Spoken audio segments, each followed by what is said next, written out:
Psychology ಪ್ರಕಾರ ಕೇಸರಿ ಬಣ್ಣವು ನಮ್ಮ ಒತ್ತಡವನ್ನು ನಿಯಂತ್ರಿಸುತ್ತದೆ ಎಂದು ವೈಜ್ಞಾನಿಕವಾಗಿ ಸಾಬೀತಾಗಿದೆ. ಆದುದರಿಂದ ಕೆಲಸಕ್ಕೆ ಹೋಗುವ ಮುಂಚೆ ಒಂದು ಕಿತ್ತಳೆ ಹಣ್ಣು ತಿನ್ನಲು ವೈದ್ಯರು ಸೂಚಿಸುತ್ತಾರೆ. ಯಾರು ತಮ್ಮ ಸುಪ್ತ ಮನಸ್ಸಿನಲ್ಲಿ ಬಲವಂತವಾಗಿ ಕೆಲವು ವಿಷಯಗಳನ್ನು ಮರೆಯಲು ಪ್ರಯತ್ನಿಸುತ್ತಾರೋ ಅವರು ನಿಮೋಫಿಬಿಯಾದಿಂದ ಬಳಲುತ್ತಿದ್ದಾರೆ. ಅಂದರೆ ನೋವಿನಿಂದ ಕೂಡಿದ ವಿಷಯಗಳನ್ನು ನೆನಪಿಸಿಕೊಳ್ಳಲು ಹೆದರುವುದು.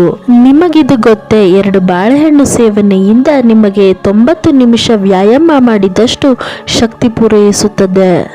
ಸಕಾರಾತ್ಮಕ ಚಿಂತನೆಗಳು ನಿಮ್ಮ ಮೆದುಳಿಗೆ ಸರಿಯಾದ ನಿರ್ಧಾರವನ್ನು ತೆಗೆದುಕೊಳ್ಳಲು ಪ್ರೇರೇಪಿಸುತ್ತದೆ. ಸೈಕಾಲಜಿ ಹೇಳುತ್ತೆ, ಒಂದೇ ಸಮಯದಲ್ಲಿ ಗೊರಕೆ ಮತ್ತು ಕನಸು ಬರಲು ಸಾಧ್ಯವೇ ಇಲ್ಲ. ಯಾರು ತಮ್ಮೊಂದಿಗೆ ತಾವೇ ಮಾತನಾಡುತ್ತಾರೋ ಅವರು ನೈಸರ್ಗಿಕವಾಗಿ ಬುದ್ಧಿವಂತರಾಗಿರುತ್ತಾರೆ.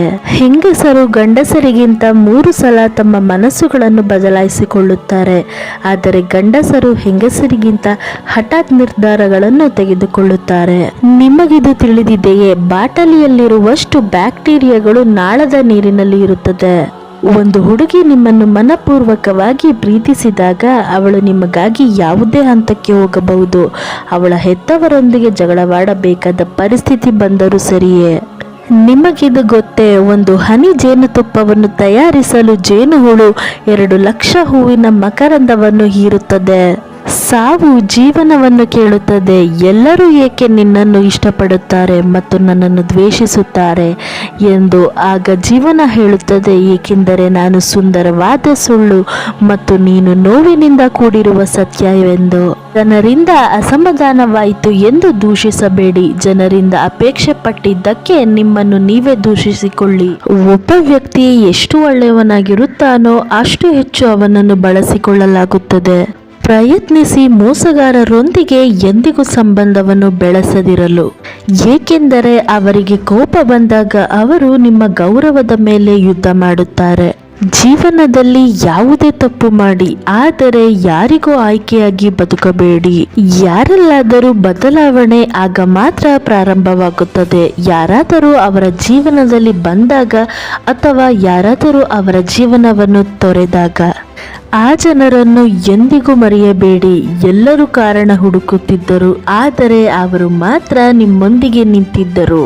ಕೆಲವೊಮ್ಮೆ ಅನೇಕ ಗುಣಗಳನ್ನು ಹೊಂದಿದ ನಂತರವೂ ಒಂದು ಕೊರತೆಯೇ ವಿನಾಶಕ್ಕೆ ಕಾರಣವಾಗುತ್ತದೆ. ಕೆಲವರು ಚಪ್ಪಲಿಯಂತೆ ಇರುತ್ತಾರೆ, ಜೊತೆಯೇನ ನಡೆಯುತ್ತಾರೆ, ಆದರೆ ಹಿಂದಿನಿಂದ ಕೆಸರು ಎರಚುತ್ತಾರೆ. ಆದರೆ ಇದು ಕಲಿಯುಗದ ಜಗತ್ತು. ನಿಜವಾಗಿಯೂ ಸಂಬಂಧಗಳನ್ನು ನಿರ್ವಹಿಸುವವರಿಗೆ ಬೆಲೆ ಸಿಗುವುದಿಲ್ಲ. ಯಾರು ನಾಟಕ ಮಾಡುತ್ತಾರೋ ಅಂಥವರಿಗೆ ಮಾತ್ರ ಹೆಚ್ಚು ಬೆಲೆ ಸಿಗುತ್ತದೆ. ನನಗೆ ಯಾರ ಮೇಲೂ ಯಾವುದೇ ದೂರುಗಳಿಲ್ಲ. ನಾನು ತುಂಬ ನಂಬಿದ್ದು ನನ್ನ ತಪ್ಪು.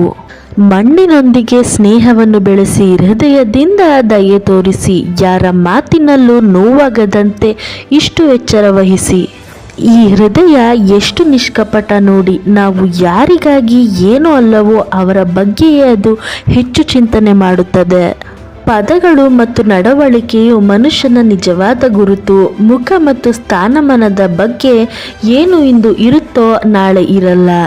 ನೀವು ಏನು ಮಾಡುತ್ತಿದ್ದೀರಿ, ನೀವು ಎಲ್ಲಿಗೆ ಹೋಗುತ್ತಿದ್ದೀರಿ, ನೀವು ಏನನ್ನು ಖರೀದಿಸುತ್ತಿದ್ದೀರಿ, ನಿಮ್ಮ ಯಶಸ್ಸಿನ ಕಥೆಗಳು ಮುಂತಾದ ನಿಮ್ಮ ದಿನದ ಪ್ರತಿಯೊಂದು ಸಣ್ಣ ವಿಚಾರಗಳನ್ನು ತಿಳಿಯಲು ಬಯಸಿದಾಗ ಆ ಹುಡುಗ ನಿಮ್ಮನ್ನು ನಿಜವಾಗಿಯೂ ಪ್ರೀತಿಸುತ್ತಿರುತ್ತಾನೆ.